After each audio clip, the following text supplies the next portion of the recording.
নমস্কার বন্ধুরা, আমি তন্ময় আর আপনারা আছেন ইনফরমেটিভ তন্ময়ের সাথে।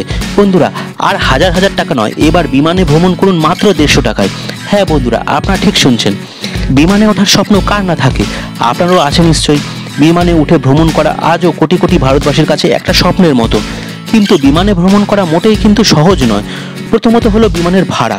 ট্রেন বা বাসের থেকে কয়েক গুণ দামি হয় বিমানের ভাড়া। তবে আপনাকে যদি বলা হয় আপনি মাত্র 150 টাকা খরচ করে বিমানে উঠে এক জায়গা থেকে অন্য জায়গায় পৌঁছে যেতে সক্ষম হবেন, তাহলে কেমন হয়?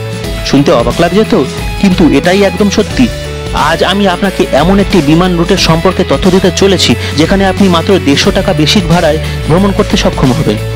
অনেকেই এটা বিশ্বাস করতে চাইবেন না, কিন্তু আবার অনেকেই বিশ্বাস করবেন যারা ইতিমধ্যে এই ভাড়ায় ভ্রমণ করে ফেলেছেন। আপনিও কি এই রুটে ভ্রমণের জন্য উৎসুক হয়ে উঠেছেন? ভাবছেন কোন রুটে এত কম ভাড়ায় বিমানে ভ্রমণ করা সম্ভব?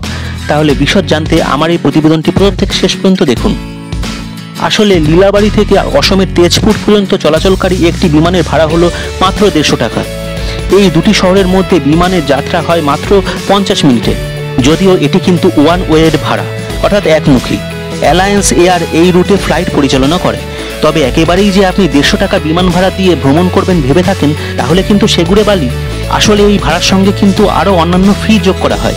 যাই হোক, লীলাবাড়ি থেকে তেজপুর ছাড়াও দেশের এমন অনেক রুট আছে যেখানে বেসিক ভাড়া 1000 টাকার কম। এই সমস্ত রুট আঞ্চলিক বিমান সংযোগ প্রকল্পের অধীনে পরিচালিত হয়। এক রিপোর্ট অনুযায়ী দেশে এমন অন্তত 22খানা রুট রয়েছে যেখানকার বেসিক ভাড়া জনপ্রতি 1000 টাকারও কম।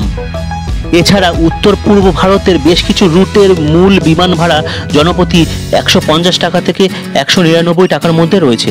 আবার দক্ষিণ ভারতের বেঙ্গালুরু সালেম, কোচিন সালেমের মতো রুটেও সস্তায় ফ্লাইটের টিকিট পাওয়া যায়। এয়ারপোর্ট অথরিটি অফ ইন্ডিয়া অনুসারে 31শে মার্চ 2024 পর্যন্ত RCS উড়ানের অধীনে 559টি রুট চিহ্নিত করা হয়েছে।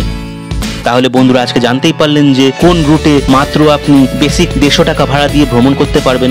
বন্ধুরা, আজকের এই ভিডিওটা আপনাদের কেমন লাগলো কমেন্ট করে অবশ্যই জানাবেন। ভিডিওটা ভালো লাগলে একটা ছোট্ট লাইক দিয়ে দেবেন। চ্যানেলে নতুন হলে চ্যানেলটা সাবস্ক্রাইব করে নিয়ে বেল আইকনটাকে অন করে দেবেন, তাহলেই আমার পরবর্তী সমস্ত ভিডিওর আপডেট আর নোটিফিকেশন চট করে আপনাদের মোবাইল স্ক্রিনে পৌঁছে যাবে। বন্ধুরা, আজকের ভিডিওটা আমি এখানেই শেষ করলাম। পরবর্তী দিনে আরও এই ধরনের অনেক ইন্টারেস্টিং ভিডিও নিয়ে আপনাদের সামনে চলে আসবো। ভালো থাকবেন, সুস্থ থাকবেন। জয় হিন্দ, জয় ভারত।